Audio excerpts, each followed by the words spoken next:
Yeah, and I'm slim. That's right, y'all. And we're 112 ATL Finest. Yeah. All right, right now you're checking out MVRemix.com, baby. Yeah. 112 ATL. Number one, baby. We run it. www.mvremix.com. Mike and Slim. Yo. Yo, you're on with Hugo. Okay. How's it going, man? Man. What it is? Alright, let's just check that this Hello? is recording properly. Alright. Yep. I believe we are. Yeah. Alright, so basically the first question, Darren was quoted as saying something along the lines of, now working on the new album, you feel like you're a lot looser, you can concentrate more on the music because you have less stress and whatnot. What exactly occurred between the leaving a Bad Boy to come in a Deaf Soul? This Mike speaking, man. Really what happened, man, is we tried to renegotiate on, you know, that something that benefited 112, you know, a little bit more than what we had, and we couldn't come to an agreement. So that was really like, you know, the catalyst for us, you know, to making a move. And it wasn't like, you know, we were upset, we were bitter or whatever, you know, it's quite the contrary. You know, we were happy over that Bad Boy, you know, because, you know, that was the home that we, you know, first started on or whatever, man. But, you know, we came to the table, tried to renegotiate. It didn't work out like how we, you know, thought it was going to work out. So we had to, you know, seek, you know, a facility that a place where, you know, could facilitate 112. Yeah, sounds right. If you were to compare Hot and Wet to a designer clothing label or a particular luxury car, which would it be and why? Oh, well, each time the if I was to compare Hot and Wet to a to a car or design like clothing designer. Yep.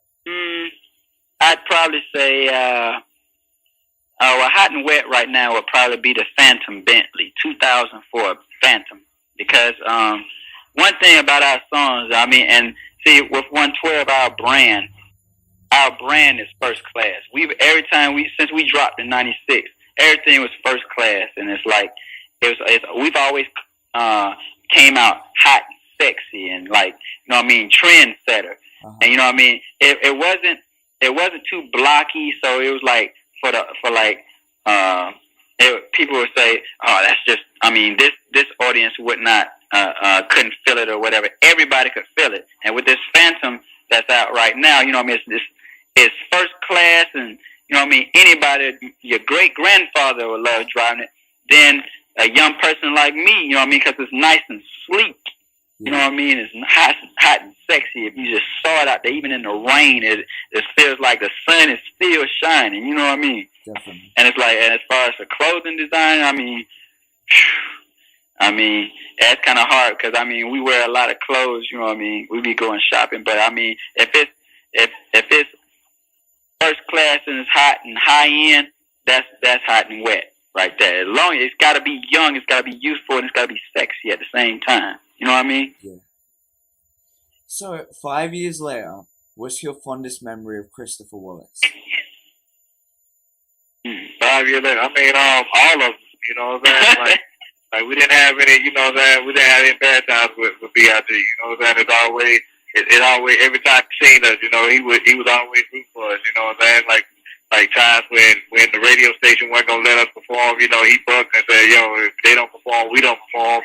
You know what I'm saying? Because that's how we rolled as a family, whatever. So it was like all our experience with him. You know what I'm saying? But one thing we can remember, man, was like the last thing Big said to us, you know, before he passed or whatever. You know, we was on the stage. You know, this man wanted to leave L.A.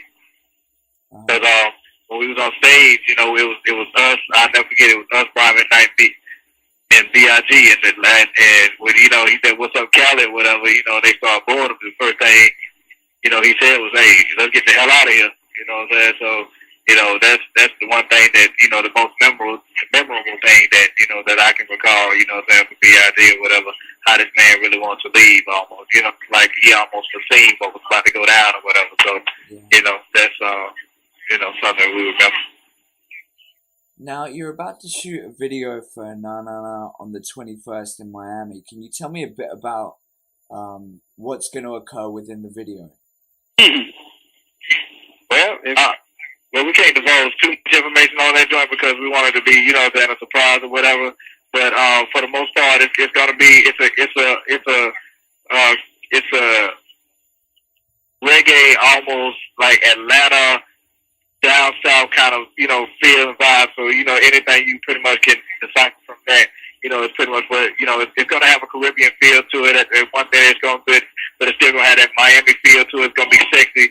You know, there's a lot of girls. It's going to be, you know, the whole theme around all our videos is based around the one theme of the whole album, which is hot and wet. We're just going to keep that going through, you know what I'm saying, through the whole, you know, tour of this album. You know what I'm saying? It's like the first video that's going to catapult the hot and wet. You know, and then the second single being the title track, Hot and Wet.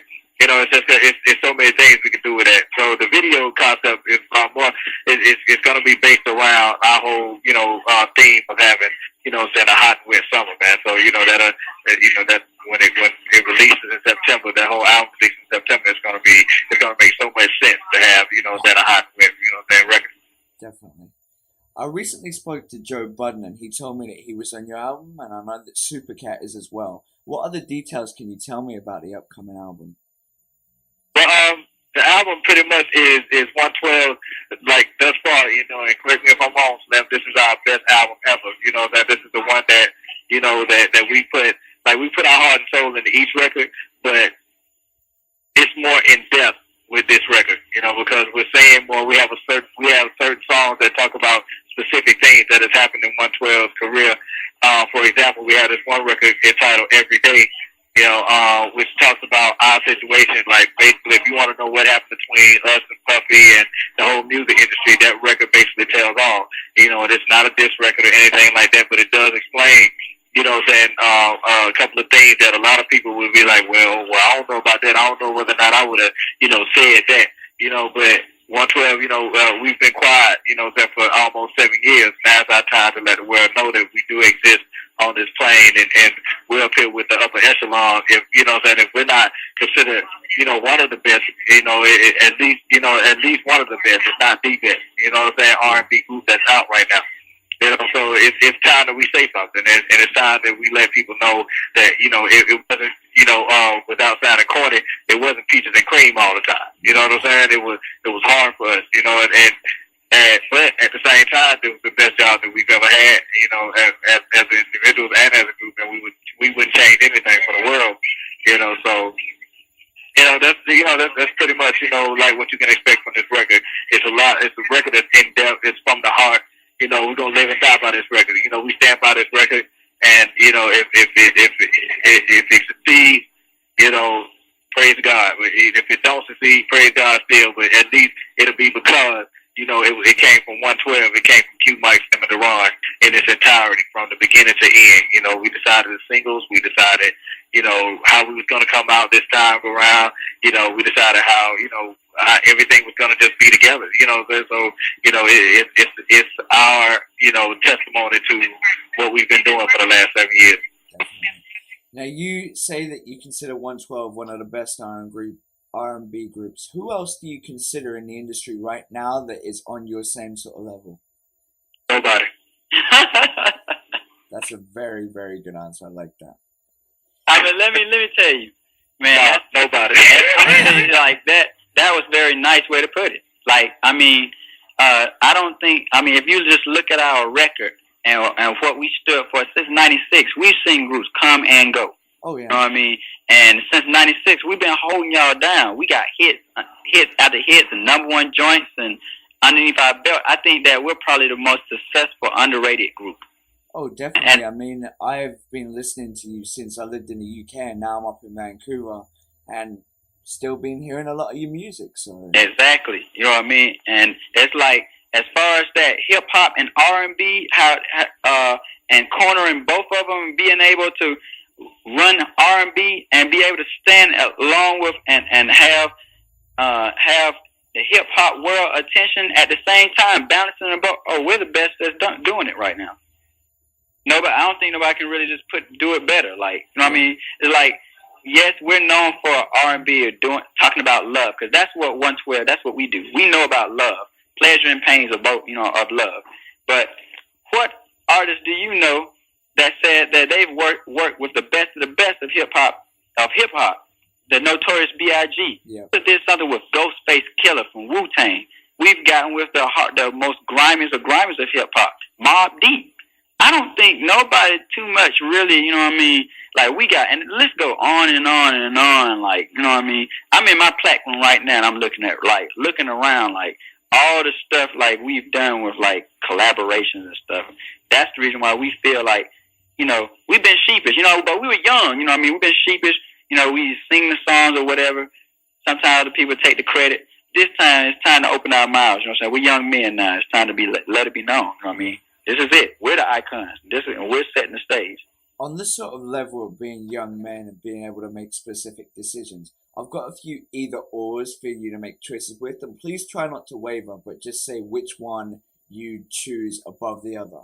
The first one would be Sean John clothing or Armani. Sean. Foxy Brown or Lil Kim. Ooh. Lil Kim. Double XL or The Source. That's hard. Yeah, I would say Double XL. Okay. Ja Rule or 50 Cent. 50 Cent, baby. And Jay-Z or Nas. Oh, you got us on that one. Okay. We can't really say on that one, man. It's a toss-up with those guys. Cool. Are there any last words or comments you'd like to put to your fans or potential fans that are going to be reading this? Where is this? To the UK? It's going to be it's going to be worldwide on the internet, and it's going to be on some mix shows. Okay, well, we just want to say to everybody, you know, around the world that we will be coming to a concert near you. You know, Thanks for the love. Thanks for staying down with us. You know, and we're gonna make it hot for you. We're gonna make it hot and wet for you. You know, it's like we have made a commitment to coming overseas and just, you know, being over there and making sure that people understand that 112 is not just, you know, a group that's, you know, alright, you know what I'm saying? We the hottest. When you come to, think about hip hop and you think of R&B, you got to think 112. You know what I'm saying? So we're making a claim to that. We run that. We own that. That's ours. We run it. So we're gonna make a claim to that. You know what I'm saying? And by making a claim to that, we gotta, you gotta put up or shut up. So right now we putting up. We gonna be overseas. We gonna be everywhere, baby.